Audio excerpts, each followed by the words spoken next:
ਸਤਿਕਾਰ ਤੇ ਸਨਮਾਨਯੋਗ ਸਤਿਗੁਰੂ ਜੀ ਦੇ ਇਸ ਪਾਵਨ ਪਵਿੱਤਰ ਦਰਬਾਰ ਵਿੱਚ ਸੱਜ ਬੈਠੇ ਸਤਸੰਗੀ ਜਨੋ, ਮੇਰੇ ਤੋਂ ਪਹਿਲਾਂ ਆਪ ਜੀ ਨੇ ਨਾਮਧਾਰੀ ਪੰਥ ਦੇ ਦੋ ਸੰਤਾਂ ਬਾਰੇ, ਉਹਨਾਂ ਦੇ ਜੀਵਨ ਬਾਰੇ ਸੁਣਿਆ ਹੈ।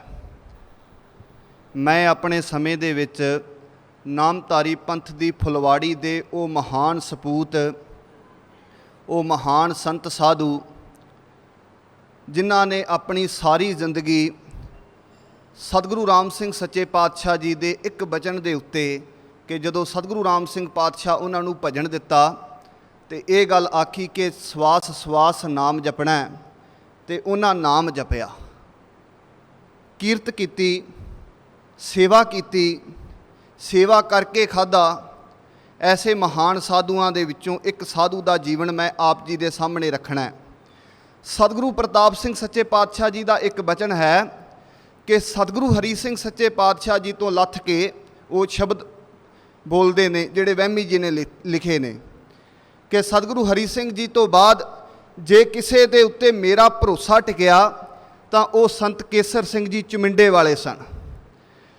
ਐਡੇ ਮਹਾਨ ਤੇਜਸਵੀ, ਜਦੋਂ ਸਤਿਗੁਰੂ ਪ੍ਰਤਾਪ ਸਿੰਘ ਸੱਚੇ ਪਾਤਸ਼ਾਹ ਪਹਿਲੀ ਵਾਰ ਉਹਨਾਂ ਨੂੰ ਮਿਲ ਜਾਂਦੇ ਨੇ ਤਾਂ ਸੱਚੇ ਪਾਤਸ਼ਾਹ ਦਾ ਸਰਦਾਰਾਂ ਵਾਲਾ ਭੇਖ ਵੇਖ ਕੇ ਬਾਂਹ ਉੱਚੀ ਕਰਕੇ ਉਹਨਾਂ ਦਾ ਇੱਕ ਸ਼ਬਦ ਸੀ ਮੂਲ, ਜਿਹੜਾ ਕਿ ਉਹ ਸਦਾ ਹੀ ਵਰਤਦੇ ਸਨ, ਸਦਾ ਹੀ ਆਏ ਗਏ ਵਾਸਤੇ ਵਰਤਦੇ ਸਨ, ਜਦੋਂ ਰੰਗ ਵਿੱਚ ਆਉਂਦੇ ਸਨ ਉਦੋਂ ਵਰਤਦੇ ਸਨ। ਬਾਂਹ ਖੜੀ ਕਰ ਲੈਣੀ ਤੇ ਇੱਕ ਸ਼ਬਦ ਬੋਲਣਾ, ਉਹ ਸਤਿਗੁਰੂ ਰਾਮ ਸਿੰਘ ਨਾ ਵਿਸਰੇ। ਇਹ ਸ਼ਬਦ ਬੋਲਣਾ, ਉਹ ਸਤਿਗੁਰੂ ਰਾਮ ਸਿੰਘ ਨਾ ਵਿਸਰੇ। ਜਦੋਂ ਸਤਿਗੁਰੂ ਪ੍ਰਤਾਪ ਸਿੰਘ ਸੱਚੇ ਪਾਤਸ਼ਾਹ ਗਏ ਤਾਂ ਉਹਨਾਂ ਨੇ ਇਹ ਬਾਂਹ ਖੜੀ ਕਰਕੇ ਆਖਿਆ, ਉਹ ਸਤਿਗੁਰੂ ਰਾਮ ਸਿੰਘ ਨਾ ਵਿਸਰੇ। ਤੇ ਨਾਲ ਹੀ ਆਖਿਆ, ਆਪ ਤੇ ਬਹੁਤ ਵੱਡੇ ਕਾਰਜ ਨੇ ਜਿਹੜੇ ਆਪ ਨੇ ਕਰਨੇ ਨੇ, ਪਰ ਇੱਕ ਗੱਲ ਮੇਰੀ ਅਰਜ਼ ਮੰਨਿਓ ਜੇ, ਕਦੇ ਬਖਸ਼ਿਸ਼ ਦਾ ਬੂਹਾ ਬੰਦ ਨਾ ਕਰਿਓ। ਸੰਤ ਚੁਮਿੰਡੇ ਵਾਲਿਆਂ ਨੇ ਸਤਿਗੁਰੂ ਪ੍ਰਤਾਪ ਸਿੰਘ ਸੱਚੇ ਪਾਤਸ਼ਾਹ ਨੂੰ ਅਰਜ਼ ਕੀਤੀ, ਪਾਤਸ਼ਾਹ ਕਦੇ ਬਖਸ਼ਿਸ਼ ਦਾ ਬੂਹਾ ਨਾ ਬੰਦ ਕਰਿਓ ਜੇ, ਕਿਉਂਕਿ ਜੀਵ ਭੁੱਲਣ ਹਾਰ ਹੈ। ਪਤਾ ਨਹੀਂ ਕਿੱਥੇ ਕਿੱਥੇ ਸਾਡੇ ਕੋਲ ਭੁੱਲਾਂ ਹੋਣੀਆਂ ਨੇ ਤੇ ਕਿੱਡੀਆਂ ਕਿੱਡੀਆਂ ਵੱਡੀਆਂ ਹੋਣੀਆਂ ਨੇ, ਪਰ ਆਪ ਜੀ ਸਦਾ ਬਖਸ਼ਿਸ਼ ਦਾ ਬੂਹਾ ਜਿਹੜਾ ਹੈ ਉਹ ਖੁੱਲ੍ਹਾ ਰੱਖਣਾ। ਹੋਰ ਵੀ ਬਹੁਤ ਸਾਰੇ ਬਚਨ ਇਹਨਾਂ ਦੇ ਸਤਿਗੁਰੂ ਪ੍ਰਤਾਪ ਸਿੰਘ ਸੱਚੇ ਪਾਤਸ਼ਾਹ ਜੀ ਦੇ ਨਾਲ ਨੇ, ਪਰ ਮੈਂ ਇਹਨਾਂ ਦਾ ਜੀਵਨ ਸ਼ੁਰੂ ਕਰਨ ਤੋਂ ਪਹਿਲਾਂ ਇਹ ਦੱਸਾਂ ਕਿ ਇਹਨਾਂ ਦਾ ਜਨਮ ਸਿਆਲਕੋਟ ਦਾ ਮਸ਼ਹੂਰ ਪਿੰਡ ਸੀ ਚੁਮਿੰਡਾ, ਪਿਤਾ ਗੁਰਦਿੱਤ ਸਿੰਘ ਮਾਤਾ ਪ੍ਰੇਮ ਕੌਰ ਦੇ ਘਰ ਵਿੱਚ ਹੋਇਆ। ਜ਼ਿਮੀਂਦਾਰੇ ਦਾ ਕੰਮ ਸੀ ਤਾਂ ਉਹ ਜ਼ਿਮੀਂਦਾਰੇ ਦਾ ਕੰਮ ਛੱਡ ਕੇ ਮਨ ਦੇ ਵਿੱਚ ਲਗਨ ਲੱਗੀ ਸਤਿਗੁਰੂ ਰਾਮ ਸਿੰਘ ਸੱਚੇ ਪਾਤਸ਼ਾਹ ਤੋਂ ਜਦੋਂ ਨਾਮ ਪ੍ਰਾਪਤ ਕੀਤਾ। ਸਾਧਾਂ ਦੀ ਸੰਗਤ ਐਸੀ ਹੋਈ ਕਿ ਉਹ ਕੰਮ ਛੱਡ ਦਿੱਤਾ। ਇਸ ਕਰਕੇ ਨਹੀਂ ਕਿ ਪੰਜਾਬੀ ਦਾ ਇੱਕ ਮਸ਼ਹੂਰ ਸ਼ਬਦ ਹੈ ਕਿ ਭਾਦੋਂ ਦਾ ਸਤਾਇਆ ਜੱਟ ਸਾਧ ਹੋ ਗਿਆ, ਇਸ ਤਰ੍ਹਾਂ ਦਾ ਨਹੀਂ। ਭਾਦੋਂ ਦਾ ਸਤਾਇਆ ਹੋਇਆ ਇਹ ਸਾਧ ਨਹੀਂ ਸੀ ਹੋਇਆ। ਇਹ ਸੰਤ ਕੇਸਰ ਸਿੰਘ ਹੋਰਾਂ ਦੇ ਮਨ ਦੇ ਵਿੱਚ ਐਸੀ ਭਾਵਨਾ ਸੀ। ਭਰਾ ਨੇ ਆਖਿਆ, ਹਲ ਚੰਗੀ ਤਰ੍ਹਾਂ ਲੱਗਦਾ ਨਹੀਂ ਪਿਆ, ਹਲ ਦਾ ਫਲ ਜਿਹੜਾ ਥੱਲੇ ਧਰਤੀ ਤੇ ਜ਼ਮੀਨ ਨੂੰ ਲੱਗਦਾ ਨਹੀਂ ਪਿਆ ਚੰਗੀ ਤਰ੍ਹਾਂ ਵਾ। ਆਖਿਆ ਜੇ ਮੈਂ ਹਲ ਨੂੰ ਚੰਗੀ ਤਰ੍ਹਾਂ ਜ਼ਮੀਨ ਦੇ ਵਿੱਚ ਲਾਵਾਂਗਾ ਤੇ ਖਿੱਚਣ ਵਾਲੇ ਬਲਦ ਤੰਗ ਹੋਣਗੇ, ਇਸ ਕਰਕੇ ਮੈਂ ਲਾ ਨਹੀਂ ਸਕਦਾ। ਬਿਰਤੀ ਇੰਨੀ ਜ਼ਿਆਦਾ ਸੈਂਸਿਟਿਵ ਹੋ ਗਈ, ਸੰਵੇਦਨਸ਼ੀਲ ਹੋ ਗਈ ਕਿ ਦੁੱਖ ਦਾ, ਕਿਸੇ ਦਾ ਦੁੱਖ ਵੇਖ ਕੇ ਦੁੱਖ ਜਿਹੜਾ ਸੀ ਉਹ ਹੁੰਦਾ ਸੀ। ਆਖਰ ਬਾਬਾ ਜਮੀਤ ਸਿੰਘ ਗਿੱਲਾਂ ਵਾਲਿਆਂ ਦੇ ਪਿੰਡ ਚਲੇ ਗਏ। 13 ਸਾਲ ਉਸ ਪਿੰਡ ਦੇ ਵਿੱਚ ਰਹੇ ਨੇ, 13 ਸਾਲ ਉੱਥੇ ਸੇਵਾ ਕੀਤੀ ਤੇ ਸਿਮਰਨ ਕੀਤਾ, ਘਰੇ ਨਹੀਂ ਆਏ। ਇੱਕ ਦਿਨ ਆਖਿਆ ਬਾਬਾ ਜੀ ਨੂੰ, ਬਾਬਾ ਜੀ ਮੈਂ ਘਰੇ ਜਾਣਾ ਹੈ, ਪਿੰਡ ਜਾਣਾ ਹੈ। ਆਖਿਆ ਕਿਸ ਦਿਨ ਆਏਗਾ? ਜੀ ਮੈਂ ਪਰਸੋਂ ਆ ਜਾਵਾਂਗਾ। ਬਾਬਾ ਜੀ ਆਖਣ ਲੱਗੇ, ਇਸ ਤਰ੍ਹਾਂ ਨਹੀਂ ਹੋ ਸਕਦਾ, ਤੂੰ ਕਦੋਂ ਦਾ ਘਰ ਨਹੀਂ ਗਿਆ, ਆਖਰ ਘਰ ਜਾਏਗਾ, ਚਾਚਿਆਂ ਤਾਇਆਂ ਨੂੰ ਮਿਲੇਗਾ, ਕਿਸੇ ਨਾਨਕੇ ਪਿੰਡ ਜਾਵੇਂਗਾ, ਕਿਸੇ ਭੂਆ ਨੂੰ ਮਿਲੇਗਾ, ਆਖਰ ਰਿਸ਼ਤੇਦਾਰੀਆਂ ਨੇ ਉਹਨਾਂ ਦੇ ਵਿੱਚ ਜਾਵੇਂਗਾ, ਤੇ ਪਰਸੋਂ ਨੂੰ ਤੂੰ ਵਾਪਸ ਨਹੀਂ ਆ ਸਕਦਾ। ਆਖਣ ਲੱਗੇ ਨਹੀਂ, ਮੈਂ ਜੋ ਕਹਿਣਾ ਵਾ ਸਤਿਗੁਰੂ ਰਾਮ ਸਿੰਘ ਸੱਚੇ ਪਾਤਸ਼ਾਹ ਜੀ ਦਾ ਬਚਨ ਹੈ ਕਿ ਜੋ ਕੱਲ ਕਹਿ ਦਿੱਤੀ ਉਹਦੇ ਤੇ ਪੂਰਾ ਉਤਰਨਾ। ਜੇ ਮੈਂ ਪਰਸੋਂ ਕਹਿ ਬੈਠਾ ਆਪਣੇ ਮੂੰਹ 'ਚ ਤਾਂ ਮੈਂ ਪਰਸੋਂ ਵਾਪਸ ਮੁੜ ਆਵਾਂਗਾ। ਬਾਬਾ ਜੀ ਨੇ ਫਿਰ ਸ਼ੰਕਾ ਕੀਤੀ ਕਿ ਪਰਸੋਂ ਨਾ ਆਇਆ ਗਿਆ। ਆਖਣ ਲੱਗੇ ਜੀ ਮੈਂ 20 ਰੁਪਈਏ ਜਿਹੜੇ ਨੇ ਉਹ ਮੱਥਾ ਟੇਕਾਂਗਾ ਜੇ ਮੇਰੇ ਕੋਲੋਂ ਪਰਸੋਂ ਨਾ ਆਇਆ ਗਿਆ। ਤਾਂ ਹੋਇਆ ਕੀ, ਪਿੰਡ ਗਏ। ਉਸੇ ਰਾਤ ਜਿਸ ਰਾਤ ਪਿੰਡ ਗਏ ਸਵੇਰੇ ਵਾਪਸ ਆ ਗਏ। ਜਦੋਂ ਸਵੇਰੇ ਆ ਕੇ ਵਾਪਸ ਆਏ ਤੇ 20 ਰੁਪਈਏ ਰੱਖ ਕੇ ਬਾਬਾ ਜੀ ਨੂੰ ਮੱਥਾ ਟੇਕਿਆ। ਬਾਬਾ ਜੀ ਆਖਣ ਲੱਗੇ ਇਹ 20 ਰੁਪਈਏ ਕਿਉਂ, ਤੂੰ ਤੇ ਪਰਸੋਂ ਆਖਿਆ ਸੀ ਜੇ ਨਾ ਆ ਸਕਿਆ। ਆਖਣ ਲੱਗੇ ਪਰਸੋਂ ਆਖਿਆ ਸੀ ਨਾ, ਮੈਂ ਤੇ ਫਿਰ ਇੱਕ ਦਿਨ 'ਚ ਹੀ ਵਾਪਸ ਆ ਗਿਆ। ਬਚਨ ਤਾਂ ਫਿਰ ਵੀ ਪੂਰਾ ਨਾ ਹੋਇਆ। ਮੇਰਾ ਉੱਥੇ ਜੀ ਨਹੀਂ ਲੱਗਾ, ਮੈਂ ਵਾਪਸ ਆ ਗਿਆ। ਸਾਰੀ ਸਾਰੀ ਰਾਤ ਜਾਗਦੇ ਰਹਿਣਾ। ਸਤਿਗੁਰੂ ਪ੍ਰਤਾਪ ਸਿੰਘ ਸੱਚੇ ਪਾਤਸ਼ਾਹ ਦਾ ਇੱਕ ਹੋਰ ਬਚਨ ਹੈ। ਸਤਿਗੁਰੂ ਜੀ ਕਹਿੰਦੇ ਨੇ, ਮੈਨੂੰ ਕਿਸੇ ਨੇ ਕਿਹਾ ਕਿ ਸੰਤ ਕੇਸਰ ਸਿੰਘ ਜੀ ਇਸ਼ਨਾਨ ਨਹੀਂ ਕਰਦੇ ਸਵੇਰੇ, ਤਾਂ ਮੈਂ ਇਹ ਵੇਖਣ ਵਾਸਤੇ ਰਾਤ 2-3 ਵਾਰੀ ਉੱਠ ਕੇ ਵੇਖਿਆ, ਪਰ ਮੈਂ ਵੇਖਿਆ ਸੰਤ ਸੌਂਦੇ ਹੀ ਨਹੀਂ, ਸਾਰੀ ਸਾਰੀ ਰਾਤ ਤੁਰੇ ਫਿਰਦੇ ਨੇ, ਉਹ ਸੁੱਤੇ ਹੀ ਨਹੀਂ। ਉਹਨਾਂ ਨੇ ਇਸ਼ਨਾਨ ਤਾਂ ਉਹਨਾਂ ਕਰਨਾ ਜਿਹੜੇ ਸੁੱਤੇ ਹੋਣ, ਉਹ ਤਾਂ ਸੁੱਤੇ ਹੀ ਨਹੀਂ, ਸਾਰੀ ਰਾਤ ਹੀ ਉੱਠ ਕੇ ਨਾਮ ਜਿਹੜਾ ਹੈ ਜਪੀ ਜਾਂਦੇ ਨੇ। ਉਹ ਜਿਸ ਗੱਲ ਨੂੰ ਬੁੱਲਾ ਕਹਿੰਦਾ ਨਾ ਕਿ ਰਾਤੀ ਜਾਗਣ ਕਰਨ ਇਬਾਦਤ, ਰਾਤੀ ਜਾਗਣ ਕੁੱਤੇ ਤੇਥੋਂ ਉੱਤੇ, ਮਾਲਕ ਦਾ ਦਰ ਮੂਲ ਨਾ ਛੱਡਦੇ, ਜਾ ਰੂੜੀ ਤੇ ਸੁੱਤੇ ਤੇਥੋਂ ਉੱਤੇ। ਤੇ ਕਹਿੰਦਾ ਉੱਠੋ ਬੁੱਲਿਆ ਪੀਰ ਮਨਾਲਾ, ਨਹੀਂ ਤੇ ਬਾਜੀ ਲੈ ਗਏ ਕੁੱਤੇ ਤੇਥੋਂ ਉੱਤੇ। ਉਸ ਤਰ੍ਹਾਂ ਸਾਰੀ ਸਾਰੀ ਰਾਤ ਜਾਗਣਾ, ਭਜਨ ਕਰਦੇ ਰਹਿਣਾ। ਇਸ ਤਰ੍ਹਾਂ ਦਾ ਜੀਵਨ 13 ਸਾਲ ਗਿੱਲ ਪਿੰਡ ਦੇ ਵਿੱਚ ਉਹਨਾਂ ਨੇ ਸੇਵਾ ਕੀਤੀ। ਫਿਰ ਉੱਥੋਂ ਨਿਕਲੇ ਤਾਂ ਸਖਾਣਾ ਪਿੰਡ ਹੈ, ਨਾਮਧਾਰੀ ਪੰਥ ਦਾ ਬੜਾ ਮਸ਼ਹੂਰ ਪਿੰਡ ਰਿਹਾ ਹੈ। ਕਦੇ ਸਤਿਗੁਰੂ ਹਰੀ ਸਿੰਘ ਸੱਚੇ ਪਾਤਸ਼ਾਹ ਨੇ ਜਿਹੜਾ 1904 ਦਾ ਹੋਲਾ ਕੀਤਾ ਸੀ ਗੁਰੂ ਚੱਕ, ਉਸ ਹੋਲੇ ਦੇ ਵਿੱਚ ਕੀ ਹੋਇਆ ਕਿ ਨਗਰ ਦੇ ਲੋਕ ਜਿਨ੍ਹਾਂ ਨੇ ਹੋਲਾ ਲਿਆ ਸੀ, ਇਤਫਾਕੀ ਹੈ ਇਸ ਤਰ੍ਹਾਂ ਦੀਆਂ ਗੱਲਾਂ ਹੋਈਆਂ, ਉਹਨਾਂ ਦਾ ਆਪਸੀ ਇਤਫਾਕ ਜਿਹੜਾ ਸੀ ਉਹ ਨਾ ਰਿਹਾ। ਤੇ ਆਖਰੀ ਦਿਨ ਜਿਹੜੀ ਸੀ ਉਹ ਬਾਰਿਸ਼ ਬਹੁਤ ਹੋਈ। ਸਾਧ ਸੰਗਤ ਨੂੰ ਉਸ ਸਮੇਂ ਦੀਆਂ ਸੁੱਖ ਸਹੂਲਤਾਂ ਦੇ ਹਿਸਾਬ ਨਾਲ ਰੋਕਣਾ ਬੜਾ ਔਖਾ ਸੀ।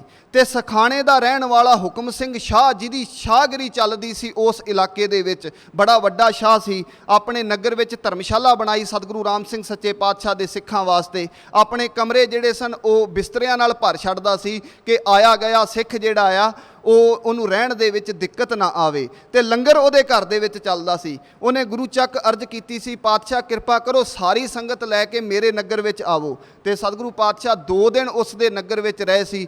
2 ਦਿਨ ਉੱਥੇ ਹੀ ਸਾਧ ਸੰਗਤ ਦਾ ਮੇਲਾ ਰਿਹਾ ਸੀ। ਇਹ ਹੁਕਮ ਸ਼ਾਹ ਦੇ ਪਿੰਡ ਵੱਲ ਨੂੰ, ਸਖਾਣੇ ਵੱਲ ਨੂੰ ਤੁਰ ਪਏ। ਰਸਤੇ ਦੇ ਵਿੱਚ ਹੁਕਮ ਸ਼ਾਹ ਅਚਾਨਕ ਮਿਲ ਪਿਆ। ਸੰਤਾਂ ਨੂੰ ਆਖਣ ਲੱਗਾ, ਸੰਤ ਚਮਿੰਡੇ ਵਾਲਿਆਂ ਨੂੰ ਆਖਣ ਲੱਗਾ, ਜੀ ਮੈਂ ਤਾਂ ਤੁਹਾਡੇ ਵਾਲੇ ਪਾਸੇ ਤੁਰਿਆ ਜਾਂਦਾ ਸੀ, ਮੈਂ ਤੁਹਾਨੂੰ ਅਰਜ਼ ਕਰਕੇ ਆਪਣੇ ਨਗਰ ਲਿਆਉਣਾ ਚਾਹੁੰਦਾ। ਆਖਣ ਲੱਗੇ, ਮੈਂ ਵੀ ਤੇਰੇ ਕੋਲ ਹੀ ਆਉਣ ਦਿਆ ਸਾਂ, ਪਰ ਮੇਰੀਆਂ 2 ਕੁ ਗੱਲਾਂ ਨੇ, ਇਹ ਸਦਾ ਯਾਦ ਰੱਖੀ। ਇੱਕ ਤੇ ਮੈਂ ਉਹ ਸਾਧ ਨਹੀਂ ਕਿ ਜਿਹੜਾ ਜਾ ਕੇ ਸਿਰਫ ਮੰਜੇ ਤੇ ਬੈਠ ਜਾਵੇਗਾ ਤੇ ਤੇਰੇ ਘਰਦਿਆਂ ਨੂੰ ਆਖੇਗਾ ਲਿਆਓ ਪ੍ਰਸ਼ਾਦੇ ਤੇ ਲਿਆਓ ਫਲ ਫਰੂਟ ਤੇ ਮੇਰੇ ਵਾਸਤੇ ਫਲ ਲਈ ਆਓ, ਮੇਰੇ ਵਾਸਤੇ ਪ੍ਰਸ਼ਾਦੇ ਲਈ ਆਓ, ਤੇ ਮੈਂ ਮੰਜੇ ਤੇ ਬੈਠਾ ਰਹਾਂ। ਮੈਂ ਕੰਮ ਕਰਾਂਗਾ, ਮੈਨੂੰ ਕੰਮ ਕਰਦਿਆਂ ਨੂੰ ਕੋਈ ਰੋਕੇ ਨਾ, ਤੇ ਜਿਹੜਾ ਵੀ ਤੁਸੀਂ ਕੰਮ ਦੇਣਾ ਹੈ ਉਹ ਕੰਮ ਦੇ ਵਿੱਚ ਮੈਂ ਆਪਣਾ ਲੱਗੇ ਰਹਿਣਾ ਤੇ ਆਪਣਾ ਭਜਨ ਬੰਦਗੀ ਕਰਦੇ ਰਹਿਣਾ। ਇਹਨਾਂ ਨੇ ਆਖਿਆ, ਜੀ ਠੀਕ ਹੈ, ਅਸੀਂ ਕੰਮ ਤੁਹਾਨੂੰ ਦੇ ਦਿਆਂਗੇ। ਇਹਨਾਂ ਨੇ 40 ਪੰਡਾਂ ਜਵਾਰ ਦੀਆਂ ਵੱਢ ਕੇ ਦੇ ਦਿੱਤੀਆਂ। ਆਖਿਆ, ਜੀ ਕੁਤਰਾ ਕਰ ਦਿਓ। ਉਹ 40 ਦਿਨਾਂ ਦਾ ਕੰਮ ਸੀ, ਆਪਣੇ ਮਨੋਂ ਇਹ ਸੋਚ ਕੇ ਦਿੱਤਾ। ਉਹ ਸੰਤਾਂ ਨੇ 6 ਦਿਨਾਂ ਦੇ ਵਿੱਚ ਕਰ ਦਿੱਤਾ। ਜਦੋਂ 6 ਦਿਨਾਂ ਬਾਅਦ ਉਹਨਾਂ ਫਿਰ ਆਖਿਆ, ਜੀ ਹੁਣ ਦੱਸੋ ਹੋਰ ਕੰਮ ਕਿਹੜਾ ਕਰਨਾ ਹੈ। ਉਹਨਾਂ ਆਖਿਆ, ਜੀ ਤੁਸੀਂ ਫਿਰ ਇਸ ਤਰ੍ਹਾਂ ਕਰੋ, ਮੱਝਾਂ ਸਵੇਰੇ ਲੈ ਜਾਇਆ ਕਰੋ ਤੇ ਸ਼ਾਮੀ ਲੈ ਆਇਆ ਕਰੋ। ਫਿਰ ਸੰਤ ਇਸੇ ਤਰ੍ਹਾਂ ਹੀ ਮੱਝਾਂ ਲੈ ਜਾਣੀਆਂ ਬਾਹਰ, ਉਹਨਾਂ ਦੀਆਂ ਮੱਝਾਂ ਚਰਾ ਕੇ ਲਿਆਉਣੀਆਂ ਵਾਪਸ, ਚੋਣੀਆਂ, ਦੁੱਧ ਸਾਂਭਣਾ।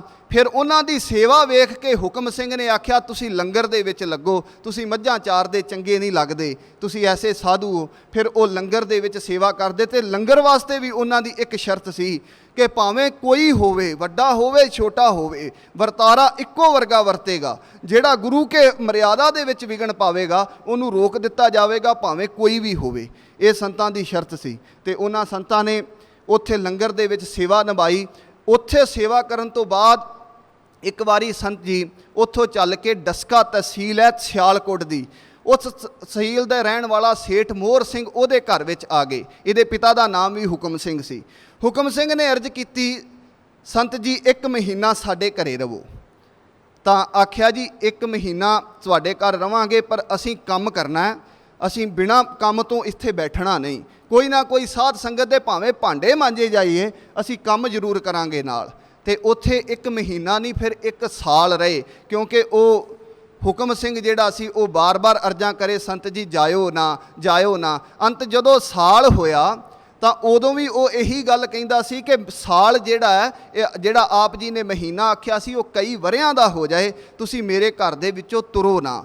ਤੇ ਸੰਤ ਐਸੇ ਸਨ। ਇਸੇ ਰਹਿੰਦਿਆਂ ਹੀ ਡਸਕੇ ਇਹਨਾਂ ਦਾ ਚੱਕਰੀ ਇੱਕ ਸਿੱਖ ਸੀ ਸਤਿਗੁਰੂ ਰਾਮ ਸਿੰਘ ਸੱਚੇ ਪਾਤਸ਼ਾਹ ਦਾ, ਬੜਾ ਬਿਮਾਰ ਹੋਇਆ। ਮਨ ਵਿੱਚ ਇਹ ਸੋਚਿਆ, ਜੇ ਕਿਤੇ ਪਿੰਡ ਆ ਜਾਣ ਸੰਤ ਤਾਂ ਮੈਨੂੰ ਵੇਖ ਲੈਣ ਤੇ ਮੇਰੀ ਮੁਕਤੀ ਕਰਵਾ ਦੇਣ, ਮੈਂ ਇੰਨਾ ਬਿਮਾਰ ਹਾਂ, ਮੰਜੀ ਤੋਂ ਉੱਠਿਆ ਨਹੀਂ ਜਾਂਦਾ। ਸੰਤਾਂ ਨੂੰ ਆਣ ਕੇ ਕਿਸੇ ਨੇ ਦੱਸਿਆ ਕਿ ਜੀ ਉਹ ਦਰਸ਼ਨ ਚਾਹੁੰਦਾ। ਤੇ ਉੱਥੋਂ ਤੁਰੇ ਰਾਤ 10 ਵਜੇ ਤੁਰੇ। ਜਦੋਂ ਸਵੇਰੇ ਪਹੁੰਚੇ ਚੱਕਰੀ, ਉਦੋਂ ਇਸ਼ਨਾਨ ਦਾ ਸਮਾਂ ਹੋ ਗਿਆ ਸੀ। ਪਿੰਡ ਦੇ ਬਾਹਰ ਖੂਹ ਤੇ ਬੈਠ ਕੇ ਇਸ਼ਨਾਨ ਕਰਨ ਲੱਗੇ ਤੇ ਇੱਕ ਬੰਦਾ ਜਿਹੜਾ ਉਹਨਾਂ ਦੇ ਨਾਲ ਆਇਆ ਸੀ, ਲਹਿਣਾ ਸਿੰਘ ਤੇ ਝੰਡਾ ਸਿੰਘ, ਦੋ ਸਾਥੀ ਨਾਲ ਰਹਿੰਦੇ ਸਨ। ਲਹਿਣਾ ਸਿੰਘ ਨੂੰ ਆਖਿਆ ਜਾ ਕੇ ਆਖ ਸੋਹਣ ਸਿੰਘ ਨੂੰ, ਉਹਦਾ ਨਾਮ ਸੋਹਣ ਸਿੰਘ ਸੀ, ਸੋਹਣ ਸਿੰਘ ਨੂੰ ਆ ਕਿੱਥੇ ਖੂਹ ਤੇ ਆਣ ਕੇ ਦਰਸ਼ਨ ਕਰ ਲਏ। ਤੇ ਉਹ ਜਦੋਂ ਖੂਹ ਤੇ ਆਇਆ ਤਾਂ ਉਹ ਪਹਿਲੀ ਹਾਲਤ ਤਾਂ ਉਹਦੀ ਇਹ ਸੀ ਕਿ ਖੂਹ ਤੇ ਆ ਹੀ ਨਹੀਂ ਸੀ ਸਕਦਾ, ਕਈ ਚਿਰ ਤੋਂ ਉਹ ਮੰਜੀ ਤੇ ਪਿਆ ਹੋਇਆ ਸੀ।